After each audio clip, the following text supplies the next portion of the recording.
overall then when we look down at the net profit, it increased from €86 per hectare to €243 per hectare. But I'm going to put a health warning on that because there's a huge variability across the programme in terms of the systems on the farms and the stage of development they're at. So like some of them are well advanced, they're well settled in a system, and the highest on that was up to €915 per hectare net profit. And others that are still investing in their farm and getting their systems set up to suit that are down at minus 618 per hectare. So huge variability, but again, them lower ones have a plan, and that'll come forward in terms of profitability over the coming years. Hello and welcome to the Beef Edge, the Teagasc Beef podcast, for all your latest news, information and advice for Irish beef farmers. I'm Catherine Egan, and this week I'm joined by Future Beef Programme Advisor Aisling Molloy to get an update on the Future Beef programme and review profitability for 2024. Aisling, you're very welcome. A difficult spring to get cattle out to grass on programme farms this year. Yeah, you're dead right. It's been a tough spring and very variable across the country, but especially with ground conditions and that, people have struggled to get out over the last month or 6 weeks or that. And some farms are up to 1 month behind on grazing.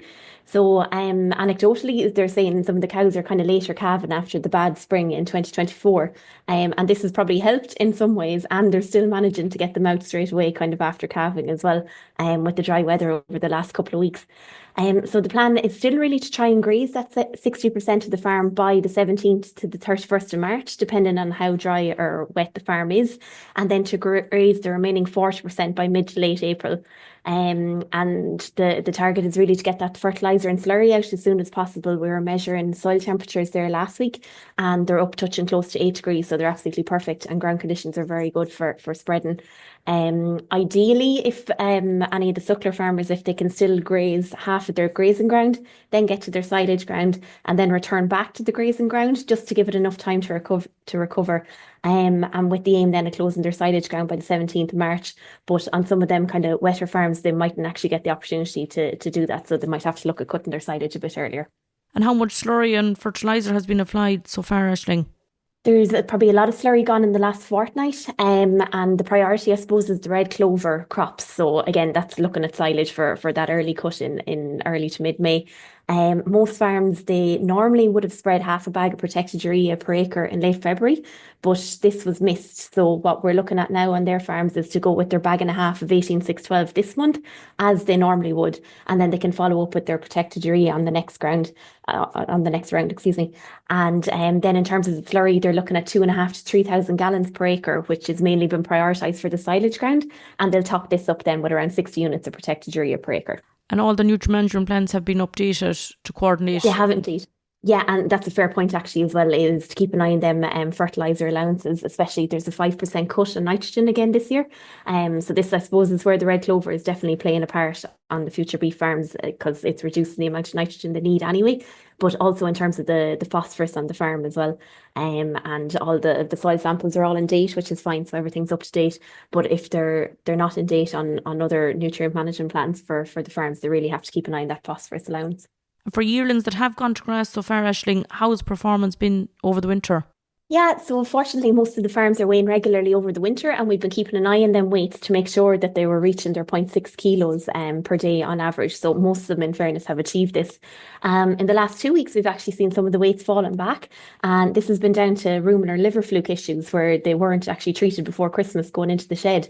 For whatever reason, they mightn't have come back in the fecal egg samples, or it's generally a dry farm. But it was actually very surprising, as visually the cattle look absolutely fine, but obviously the weighing scales tells a different story. There were some challenges over the winter with viruses going through the sheds there around that kind of late December, early January time. But thankfully, the cattle have recovered well, and most have been turned out to grass at this stage, and we're happy that they're catching back up. And where liver fluke and rumen fluke have been identified, what actions have the farmers taken? So they're going into dose straight away. Oxyclazonide is the main ingredient for treating the rumen fluke. And for the liver fluke, then you're looking at getting something that's going to kill them adult stage fluke. They would have been picked up kind of at grazing before the cattle went into the shed. So getting a dose into them as soon as possible is the quickest way of sorting that. And the farmers have started calving in a lot of cases. On how is calving going so far? Yeah, they have indeed. So, as I said, it was a bit slower to start this year on most of the farms, but it's really picked up in the last month. In some cases, they've had an avalanche of calves in kind of the space of a week or 10 days. But thankfully, there's no major issues to report, aside from, the few typical losses. A few surprise sets of healthy twins on the farms as well, which the farmers are delighted with, so they're counting that as a bonus. But really what we're noticing that anybody who's spent a bit of time going through their pre-calf and mineral spec, they've reported that they're having super lively calves and they're up quickly after birth and are suckling within the hour. And this is saving a huge amount of work, particularly with the kind of dodgy weather over the first month or two of the year. Some of the farms are using the new crypto vaccine this year, and that's saving a huge amount of work, where they would have been giving Halacure to newborn calves for 7 days and trying to keep track of that, and obviously the safety issues getting in with cows after calving and stuff as well. And all of the farms have had a big focus on hygiene as well. So this has really kind of, again, reduced labour and made things easier for them, and I suppose helped them have a more successful calving season. A lot of them actually have kitchen sinks now with hot water in their yards. You'd see a boot dip at the entrance to every shed, and they've plenty of fresh bedding under newborn calves and calving pens, and really getting the navel dipped within 15 minutes of birth, and ideally another 1 to 2 hours later, and getting colostrum into them as soon as possible after they're born. Is really helping to save a lot of work, and, as I say, to contribute to that successful calving season so far this year. Most definitely, attention to detail is very important at that stage, Aisling. On review of the eProfit Monitor, what is profitability like for 2024? Yeah, so the preliminary figures, these aren't finalised as of yet, but what we have so far is showing that the gross margin was up by over 18%, and that's from €787 per hectare in 23 up to €931 per hectare this year. Some of this was due to a decrease in variable costs, so these went down from 1165 per hectare to 1036.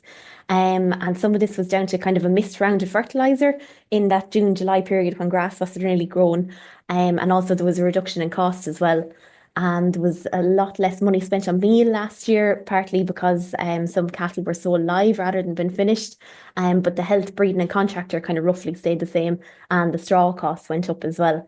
In terms of fixed costs, these decreased slightly, but we are expecting these to rise again as there's a lot of investment going into kind of slurry storage and new sheds and handling facilities across the farm. And overall then, when we look down at the net profit, it increased from €86 per hectare to €243 per hectare.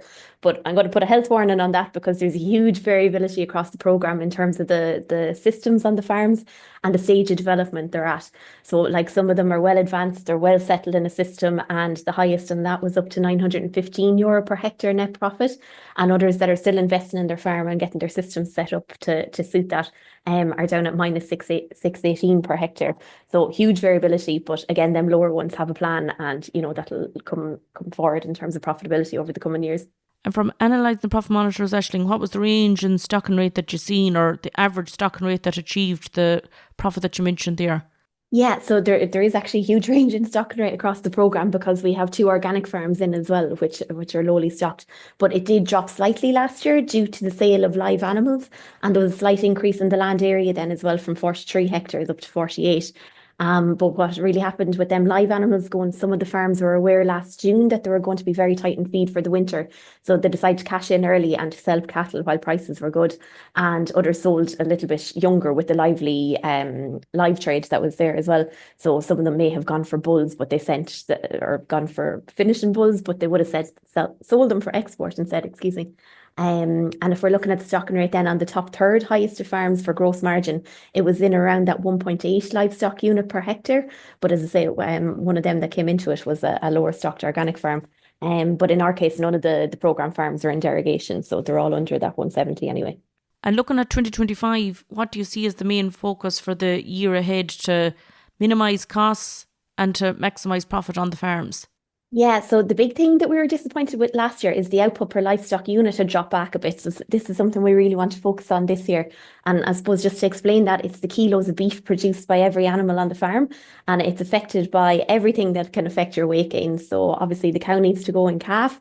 So the cow, it's your fertility, it's the bull fertility, it's getting that live calf out in the ground, having low mortality throughout its lifetime. And then, as I say, down to that weight gain then as well. So what they're doing on grass, the silage quality, the ration been fed, and obviously the genetics that are there as well, the health. So everything from a management point of view. So we really want to concentrate on that this year. But in general, the weights were back last year from the funny summer, and they were also back the previous year as well.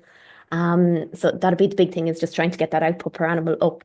The second thing then is trying to keep an eye on them costs. So where we see some of them, they might have a lower output, they have excellent control on their costs, and this is what's given them a better margin. But ration is really one of the three biggest costs on farms. So as I say, that focus on getting more weight gain from grass and making good quality silage. And another thing that we kind of see that's affecting that is the calving spread. So if there's a calving spread, definitely anything longer than 12 weeks, you kind of have a very uneven bunch of animals. So if you're in a system where you're finishing your bulls or your bullocks or your heifers and they're getting ration, there's them younger ones are getting a lot of ration a lot longer than what their comrades are. And if there was less of an age gap there, it'd be much easier to have a pen of cattle that are of similar age and weight, and weight, and animals for feeding, which would be more economical. The fertiliser is one of the second highest costs, so getting more from that, and from slurry to get a maximum return. So that's having your soil fertility right by spreading your lime, spreading at a time where you're going to get a response. So as I was saying, them good soil temperatures, good ground conditions, and spreading it when you need it, and you're going to get the growth. The third highest cost is the contractor, so there's not really a huge amount we can do about that, because obviously we want to have enough feed there for the winter. But I suppose making that quality feed, as I said, is priority for silage for this winter. And a lot of these actions can be carried out on every farm, Aisling, not just the programme farms. Absolutely, Catherine, yeah. Some of the farms are already getting ready for breeding, and some are using AI while others are using stock bulls. What preparation is taking place now in advance of breeding season? Yeah, so it certainly seems a bit early talking about it when calving is still underway, but we are already looking at bull choices for the spring. And the farmers in the programme are really focusing on traits that they want to improve within their herd. So whether that's carcass weight of the cows, whether they want to get a bit more milk in, a bit more fertility, and then they're picking, where they're using AI, they're picking AI bulls that will match their cows then to give them the traits that they're looking for. Some of them are looking at options for synchronizing heifers so that they can use an easier calf and bull. And some of them may also be synchronizing cows so that they can use conventional or sex semen on them to breed replacements, which is obviously a priority, because I'd say if you talk to any of them, they would say trying to buy replacements and the cost of them and not knowing what you're buying in is tricky. So they'd much prefer to breed their own. In terms of stock bulls, they've been turned out to grass and they've been kept an eye on for any signs of lameness. And in a lot of cases, they're actually been fertility tested at least 1 month before breeding, just to check the semen quality and motility, so that this will help fertility and to avoid any issues there. At the minute, the heifers and the calved cows have been prioritised for grass, so just to help them build back up body condition after calving and to give them time to adjust to their diet, or their grass-based diet pre-breeding as well. And in terms of vaccines, then we're looking at the lepto boosters. So these have to be given at least 2 weeks pre-breeding, so there's still plenty of time for them. But for heifers, they have to get 2 shots, and that's 4 to 6 weeks apart. So they need to start that vaccination programme about 6 to 8 weeks pre-breeding to make sure they've enough cover at that stage. That's great, Aisling, and you're also involved in the Future Beef webinar series that's taking place. There's an exciting lineup of speakers. What can farmers expect to see? So a lot of what we've actually spoken about, Catherine, will actually be covered on the webinars. So the first night we're kicking off on Tuesday, March 18th at 8 o'clock. These are all on Zoom. We're going to cover the health and vaccinations. So what vaccinations are crucial for fertility, like the lepto, covering the pre-breeding scans if they're necessary, the heifer selection, so the heifer's calving at 2 years of age, and we'll have Olivia Hines as one of our programme farmers on that night to chat about how she manages it and how it works on her farm. We'll have a bit on the heat detection and the teaser bulls, the stock bull management, and then for anyone buying in a bull, how to select the bull they're looking for and test for fertility. So on that particular night, as I said, we're going to have Olivia Hines, who's a future beef farmer from Roscommon. We've Dr. Colin Byrne, who's a ruminant nutritionist with NutriBio Limited. We've Donal Lynch from Schlieve Bloom Veterinary, who's going to be discussing the vasectomized bulls and cattle health. And that'll be chaired by James Milan. So the second night then, they're running every Tuesday for 3 weeks. So that second one will be on Tuesday, the March 25th at 8 o'clock as well. And that's going to be discussing breeding the ideal cow. So I suppose, what is the ideal cow for your farm? So how to use genetic traits to breed it for your system, to breed her for your system. The bull selection, what matters most for your farm? Is it milk? Is it carcass or conformation? And we'll have an expert discussion there from Rose Goulding, from NCBC, Chris Daly from ICBF, Dermot Sweeney, who's a future beef farmer, and they'll be talking about that. And we also have Dr. Cleena Ryan, who's a geneticist with Teagasc on that night to discuss a little bit about the myostatin genes. So for anyone who isn't familiar with that, that's what causes the double muscling in cattle. So it's what are they, how to identify them, and I suppose how to use them to enhance your herd performance while avoiding the pitfalls on that. And that's going to be chaired by Peter Doyle from Teagasc Grange. And the third and final night is on Tuesday, April 1st, on Zoom again at 8 o'clock. And this is on kind of the latest technologies and how to use them properly. So we'll be discussing a bit on the synchronization and the sex semen, some embryo transfer, and then kind of the farmer experience with using AI synchronization and sex semen from Billy Farr. So he's a technician at Teagasc Kildalton, and he's also farming at home himself. So that'll be very interesting. We'll have Dr. David Kenny on that night. He's the head of Animal and Bioscience Department in Teagasc. We'll have Darragh Markham as well, who's a vet with Embryos Ireland. And as I mentioned before, Billy Farr, and I'm chairing that night as well. So for anybody who's interested in registering, you can go onto the Teagasc website and just go to the Future Beef section and events, and you'll be able to put your details in there, and you'll get a link then for the 3 nights then at that stage.